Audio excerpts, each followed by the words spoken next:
పప్పు అన్నీ కూడా ఒకసారి వేసేసి ఆ తాలింపులో బాగా కలిసేటట్టు వేపుకుంటున్నానండి. ఇప్పుడు అంటే మనకి ఆ పచ్చివాసన ఉండదు.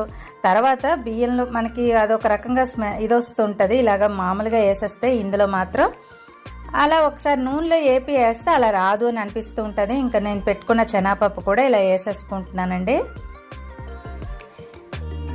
దీనికి గ్రేవీ ఏదైనా చేసుకోవచ్చు, లేకపోతే రైతాతో సర్వ్ చేసుకోవచ్చు, ఏదైనా బాగుంటుందండి.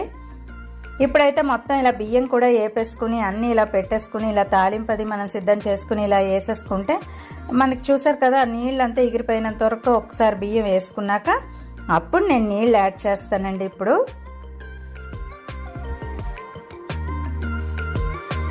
ఇంకా నాకు తాలింపు అయితే ఏగిపోయిందండి. ఇప్పుడు వాటర్ యాడ్ చేసేసుకుంటున్నాను. నేను 1కి 2 చొప్పున 3 అయితే వేసుకుంటున్నాను గ్లాసులు. ఇప్పుడు ఇంక ఉప్పు కూడా యాడ్ చేసేసుకుంటున్నాను. తగినంత ఉప్పు యాడ్ చేసేసుకొని మనం ఆ నీళ్లు